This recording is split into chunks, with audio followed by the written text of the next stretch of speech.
লিখিতভাবে তালাক কিভাবে প্রত্যাহার করবেন তালাকের নোটিশ। আপনারা জানেন যে তালাকের নোটিশ দেওয়ার পরবর্তী 90 দিন পরে কিন্তু তালাক কার্যকর হয়ে যায়। তার মানে তালাকের নোটিশটা লিখিতভাবে প্রত্যাহার করতে চাইলে 90 দিনের মধ্যেই প্রত্যাহার করতে হবে।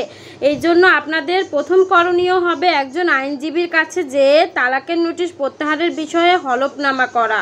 হলফনামা সম্পাদনের সাথে সাথে লিখিতভাবে আপনাকে তালাকটা প্রত্যাহার করছেন সেটার একটা লিগ্যাল নোটিশ তৈরি করতে হবে। এই লিগ্যাল নোটিশ এবং তালাক যা প্রত্যাহার করলেন তালাকটা, এই হলফনামা, এই দুইটি জিনিস কিন্তু আপনাকে চেয়ারম্যানের বরাবর দিতে হবে এবং যে পক্ষকে আপনি তালাক দিয়েছেন সেই পক্ষকেও দিতে হবে ডাকযোগে। তারপরে তারা যখন জানবে যে তালাকটা প্রত্যাহার করা হয়েছে তার পরবর্তী থেকে আপনি কিন্তু ওই স্ত্রীর সাথে ঘর সংসার করলেই আপনাদের সম্পর্ক আবার বহাল থাকবে 90 দিনের মধ্যে।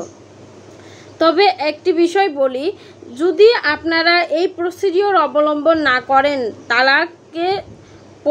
তালাক লিখিতভাবে প্রত্যাহারের এই প্রসিডিওর অবলম্বন না করেই যদি আপনারা স্ত্রীর সাথে ঘর সংসার করেন 90 দিনের মধ্যে, তবুও কিন্তু আপনাদের তালাক অকার্যকর হবে, মানে তালাক প্রত্যাহার করা হবে।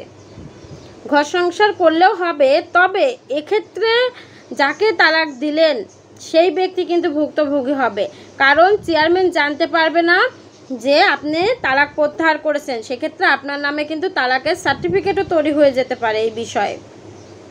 সেক্ষেত্রে আপনি ঘর সংসার করলেও আপনার স্বামী পরবর্তীতে কিন্তু অস্বীকার করতেই পারে যে আমি তো তালাক দিয়েছি, এই যে তালাকের সার্টিফিকেট। আপনি তখন কিন্তু প্রমাণ করাটা আপনার জন্য কঠিন হয়ে যাবে, কারণ আপনার কাছে কোনো লিখিত ডকুমেন্টস নেই। এই জন্য আপনাদের উচিত হবে লিখিত ডকুমেন্টস এই প্রসিডিওর অবলম্বন করে তালাকটা প্রত্যাহার করে নেওয়া, যেন পরবর্তীতে এই বিষয়ে আর কোনো সমস্যার সম্মুখীন হতে না হয়। ধন্যবাদ।